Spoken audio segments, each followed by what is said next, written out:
We achieve great deeds just by being able to read. And sometimes we don't even need that. But I have to give you a brief explanation of something about me. My mind is like a sponge. I'm like a child. I read, I absorb, and I understand. And I am a savant. I have almost total recall of information. I am also an autodidact. I am self-taught. I can read, absorb, and understand. That's what I've been blessed with.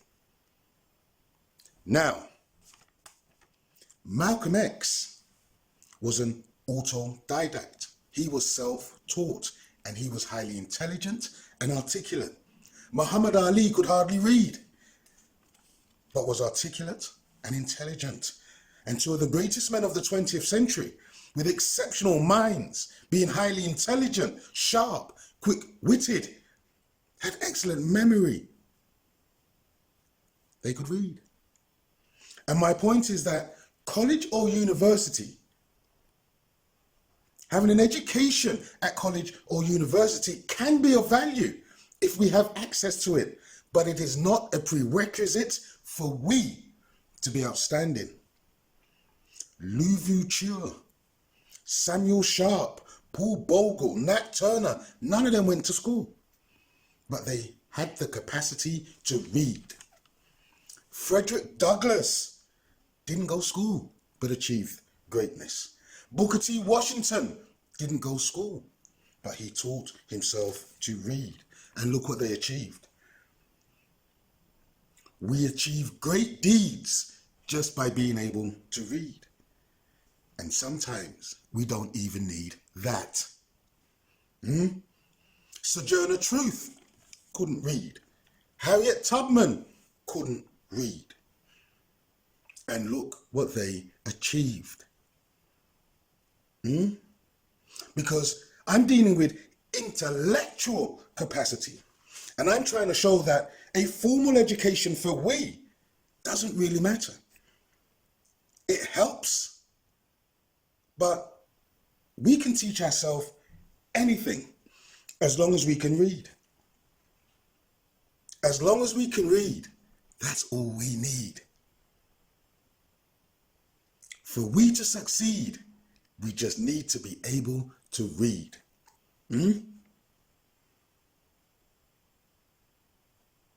Being able to read helps in some areas, but it's not necessary in others. Sojourner Truth, Harriet Tubman couldn't read, but they achieved greatness. Richard Williams, the father of Serena and Venus, he could read, and look what he achieved. Glenn Mills, the coach of Usain Bolt, Joanne Blake, and other Olympic medalists, he had little education, but he could read, and look what he achieved. And in all of these examples, no one asked for anyone's permission to be great. No one defined them and told them what they could and couldn't do. You see, you don't need permission to be great. You don't need permission to be a hero. You just do it. Muhammad Ali, after they stripped him of his heavyweight title because he refused to go and kill black and brown people, after they stripped him of his heavyweight title, he went on the speaking circuit. And at one event, someone shouted out to him, "Give us a poem." And Ali paused and he said, "Me, we.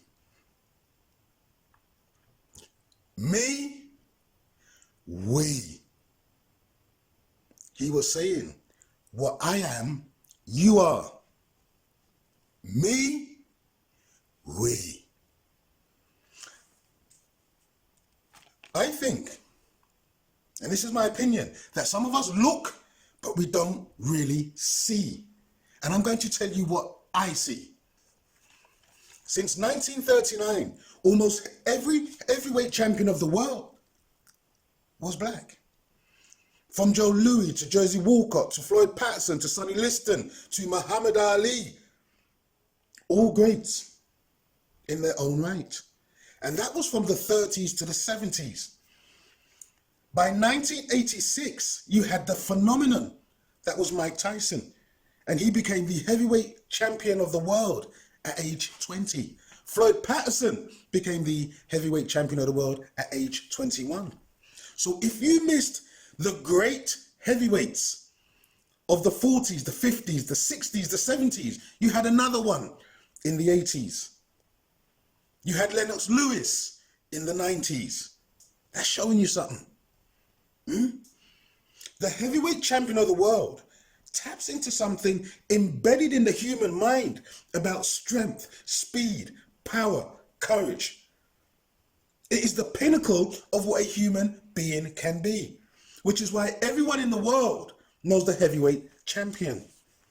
It is the pinnacle of a combination of attributes, and that, along with the 100-meter final in the Olympics, represents the highest level of human achievement, which is why everyone in the world knows the heavyweight champion and the 100-meter champion, because it represents something supreme about being human.